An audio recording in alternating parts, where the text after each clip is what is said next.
Guys, I wanted to do a quick vlog review for Diabolical. That is that series of The Boys spinoff that's animated. This series is fucking wild, man. I actually didn't really expect much. It's actually really, really good. It's an anthology with some canon material in it, and I think the reason why it threw me off is because it was doing like a parody of those old cartoons. At least the first episode. So there are 8 episodes in here. The first episode is Laser Baby's Day Out. So it's kind of based on a famous cartoon, Baby's Day Out, right? Or that was a movie, right, at one point, or whatever. It's a franchise, right? Except they kind of do it with gratuitous and violence, and it just seems gratuitous for gratuitous sake and violence's sake. But it's a pretty damn faithful adaptation of Baby's Day Out, and it's kind of like those Bugs Bunny cartoons. So I actually really really liked it. And then once I realized that they're not all like this, each one is its separate complete story, I really got into it. So let's go through, so I highly recommend you watch Diabolical. It is on Amazon Prime now. So let's go through some of these and give you my thoughts on the individual episodes. So you got Lasers Baby's Day Out. It hits you different, you know. You're like, what is this? What's going on? An animated series of the boys. I just want Boys season 3, right? You know, but it does earn itself by the end. So I'd say Lasers Baby's Day Out is like a 7 out of 10. Then the next one is called An Animated Short Where Pissed Off Soups Kill Their Parents Who Abandoned Them. Creative. This one is super creative. They thought, and honestly, so the parents are trying to, it's the vanity of it, having a superhero child. They want to be famous. They want to be this and that. Of course, their children get really shitty powers. And so it's creative with all the shitty powers that they have. And then they decide to go and kill them. And it's fucking amazing. And I won't spoil it, but Homelander makes an appearance in this one. And then it's kind of a little bit of a bittersweet type of ending, but maybe they'll continue this one. So this one made me like realize, okay, so we're gonna do a lot of different creative stuff, and it takes an opportunity to play around in this universe, in this license, in this format. So 8 out of 10. Episode 3, I'm Your Pusher. This one has Billy Butcher in it. It's in the style of the DC animations, kind of like Invincible. It's R-rated, plenty of blood, as we've seen in the series. There's a drug dealer, Soups, there's a drug dealer that Soups get their material from, and of course, Billy is involved, and he wants to get back at the Soups, and he ends up sort of embarrassing Homelander. Queen Maeve is in this one. And there's actually an old member of the Seven we've not seen before in this. Doesn't really do much, doesn't really say much. I wasn't aware of this particular member. I don't know if they're teasing him for future or just mentioning him from the past. So this one is 8 out of 10. Then we got Boyd in 3D. This is a love story of social media excess, of vanity. They've got the shaping cream that can make you look like what you've always wanted to look like, or what you really want to be. And there's this girl next door story with this geeky guy who's kind of shy and doesn't really ask her out even though he wants to, and he sees men treating her shitty, and he's like, I'll treat her better. Well, he fucking sees this cream, signs up, throws a caution to the wind, and it turns him into a super handsome guy. And then, of course, he introduces himself to her as this handsome guy. She falls in love, but then she gets a hold of his cream, and it gets out of control. And then they have this fucking celebrity couple thing with a lot of betrayals and things. And, it's got that montage stuff. And it just makes me wonder, would she have dated him? Is the message good? Is the message bad if he didn't have the cream? But that's kind of, I think, the point of the whole thing. So that one's a 7 out of 10 for me. And then episode 5, Bffs. This is the wildest of the bunch, guys.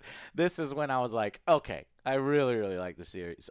It's kid being bullied. He gets his V powers from a drug dealer who, like, Aquaman is, and it's not Aquaman, the fucking, what's the dude's name? I can't believe I'm forgetting his name. Help me. Anyways, the water guy tracks him down, and he has the power of I don't know. I'm not. I don't want to spoil it. So I just there's just I'll talk about it in a sec. I'll do a separate spoiler section. Funny, wild, off the wall, and gross. Okay, but in a really fun anime wild way. So 9 out of 10. That was one of the higher ones. Then there's Nubian versus Nubian. Sort of superheroes fall in love, fighting a villain, and then they have a family and they have a kid, and then their marriage starts to fall apart, so the kid has to try to fix the marriage, and so that's interesting. But it doesn't end it how you expect, or actually maybe how you expect. This one I think was kind of the weakest of the bunch. I've seen the story told a bunch of times, and it's they leave one plot point at the end unresolved, and I'm like, what? I want to know what happened to that guy. So 6 out of 10 on this one. This is probably the weakest of the bunch for me. Let me know which one you think was the weakest of the bunch. And then finally, not finally, second to last, penultimate, John and Sun Hee. Here we go again, going way up. You definitely need to see this. It's an old man who wants to save his wife from cancer by stealing the V serum, and all the story around from this. And honestly, I didn't see this one coming, and it really actually got some emotion from me, and I was like, "Wow, okay, anime. There you go. That's good." This series kind of reminds me of Star Wars Visions in a good way. And then finally, 1+1=2. This is the Homelander episode, and it's really fucking. Oh, John and Sun He 9 out of 10. One of the best episodes in the series. And then this particular one, Homelander's first mission out.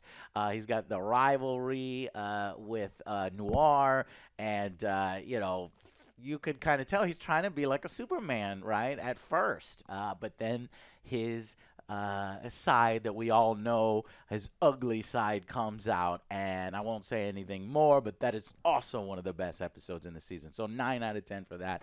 And honestly, really great overall. I would say this series can easily hit 8, 9 out of 10. I'm going to end up with an 8 out of 10 on the first season, because I would love to see a season 2 on this. This was a cool experiment that actually worked out. A spinoff of The Boys that I didn't expect to be as good as it was. And if you guys seen the news, it's I guess we'll talk about this now. A fucking Anthony Starr has got fucking arrested for punching a chef in the face, a 21-year-old chef, guy half his age, and he's gonna go to jail for a year. But it is suspended prison sentence where he only has to pay like $6,000, and he can avoid the jail sentence so as long as he doesn't get in trouble again within a certain period of time.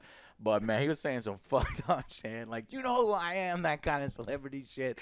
I thought he was gonna go to jail. I was like, oh fuck, what's going on with The Boys season 3 or season 4? Are they gonna cancel him? But since he's Homelander, does it kind of play into his fucking asshole image? I don't know. You guys tell me what you think about that recently. But I think I don't know what's going to happen from here. He's not going to go to jail. He just has to pay the fine, 6,000. He's got that. That probably was the cost of his meal. But he's actually, he's out there acting like a piece of shit. Apparently he was drunk. So hopefully he can get his act together. Don't fuck shit up. Sure, the producers of the show were like, "What the fuck are you doing? You're not fucking Homelander. Stop it. Don't treat people like that." So I don't know. Guy needs to go into some AA meetings or something. But Anthony, cut it out, because I really like you as Homelander, and honestly, I think that The Boys is a strong series because of your performance. So cut that shit out. But anyways, guys, so watch Diabolical. I like that they were all different, and they all kept me interested, and they were funny and fucked up and violent, and that's what you expect from The Boys. There's a funny little intro to each of them with this little dog. It reminds me of Alex's dog, Rufus. So he's just doing bad things and funny things. So I liked it. I liked it a lot. I think you should go out and check it out. So this is my little mini review for Diabolical. Thank you so much for watching. If you want a tiny bit of a little spoiler section, stay tuned. Okay? Spoiler section now.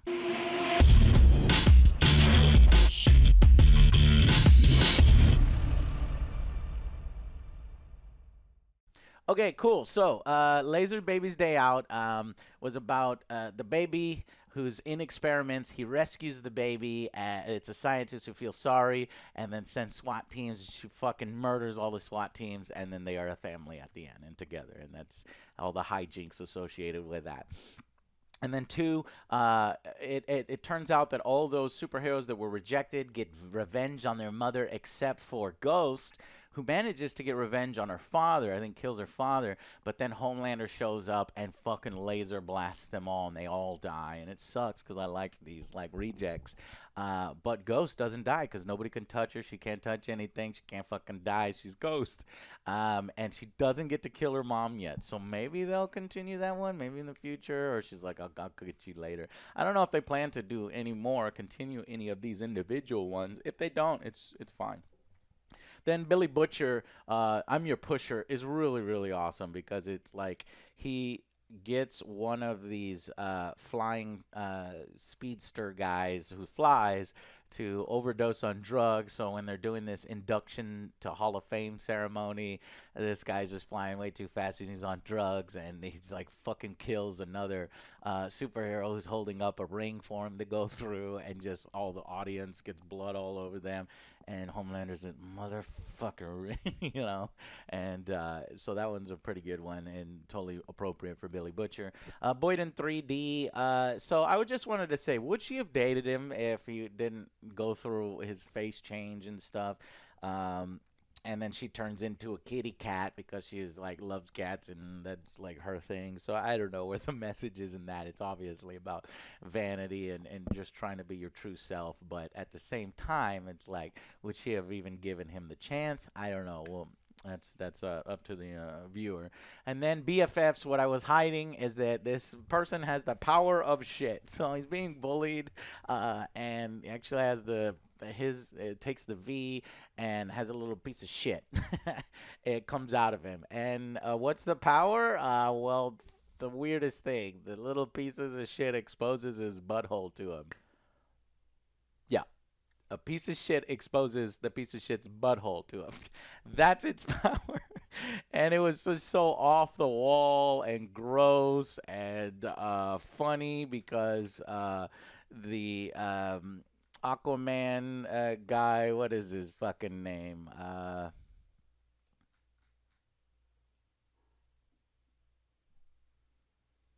The Deep. That's what it was. The Deep. I don't think it's any of the actual voice original actors. These are all like new voice actors. But the Deep is like has to try to fight him, and he's like, "This is fucking gross," and it's just hilarious. And he gets defeated by this really shitty power, and just awesome. Oh yeah, and then he gets back at the bullies. I wish he would have gotten back at the bullies even more. He like fucking makes her eat shit when she's drinking her coffee, but the other girl didn't have anything done to her. I just wanted them both to either fucking die or both fucking eat shit. And then Nubian versus Nubian. So they fight Groundhawk. I think his name is just a beefy guy who is sick and tired of being treated poorly and wants to get some money for all of his trouble being a hero. But it turns out that it's all a fake. It's kind of just done for publicity, done for the superhero thing, and they are actually all friends. And so the little kid gets their marriage is falling apart. So the little kid gets them to fight because the only time they're together and loving is when they're fighting somebody. So she does that, and he agrees. He's like, "I'm not a pedophile," because this little kid shows up to his house, and his neighbor's like, "What the fuck are you doing?" He's like, "No, just." So she gets him to fight them again. Unfortunately, uh, it doesn't really say that this is fake or not in time, because their parents aren't fucking listening. They're already bloodlusting and just beating the shit out of their former friend because they think he's being serious and putting their child in danger. And then, of course, they fuck hard, passionately, and she's like putting the pillow over. So she gets what she wants, but then not really because her parents just start arguing in the morning again. And you're like, well, what happened to Groundhog? Is Groundhog fucking dead? Like, what's going on? I don't know.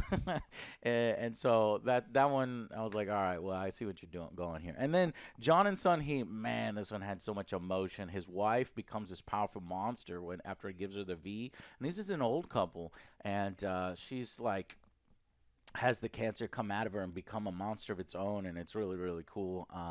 And she resigns herself to fight it, and it's sad because he wants to have more time with her, and despite what he did, and despite having a tiny bit more time, it's time for her to fight the monster, and she could actually die, and it's just heartrending. It's really sad. There's actual emotion, and you don't see what happens. So she could have won, and this is left up to you. She could have won against the cancer, and they live happily ever after, or her and the cancer sort of cancel each other out, and the old man is sad and alone again, and just has some memories of how awesome his wife was and how great their time was together. So great. And then finally, Homelander's first mission, where he's basically trying to act like Superman is accidentally killing people, and Noir's also looking at him, and he thinks Noir's number one, and he's like the new kid on the block, so there's like a jealous rivalry between them, and then he's like spying on him for the boss, and when he kills all these people and he sees Noir behind him, he's like, oh fuck, fuck you, you can't tell anybody, and like they try to fight, and Noir's like, oh shit, he's not trying to fight him, and this one lady survives from all the carnage that Homelander is doing when he, after trying to do the right thing, ended up killing everybody, but he snaps her neck, so he realizes that he's on his side, and he writes down on a piece of paper. I don't actually think you ever see the paper, but because of the episode title, I think it's pretty clear what's on the paper is 1 + 1 = 2. He's like, dude, I'm on your side. Don't fucking worry about it. Let's cover this shit up together. So they cover it all up, and they give a story about how everybody died, and he did the best that he could. So, anyways, that's all the spoilers. I really liked it. I hope there's a season 2. I heard Cuphead on Netflix got a season 2, and I'm like, what? It's like, this is one that needs to be announced to get a season 2 because it's really creative. And maybe I'll review Cuphead if you guys want on that one. But so that's it. And what did you guys think of this story? What did you guys think of Anthony Starr getting in trouble? And are you excited for The Boys Season 3? All right, guys, that's it for this one. And we'll see you on the next Angry Joe Show. Bye, guys.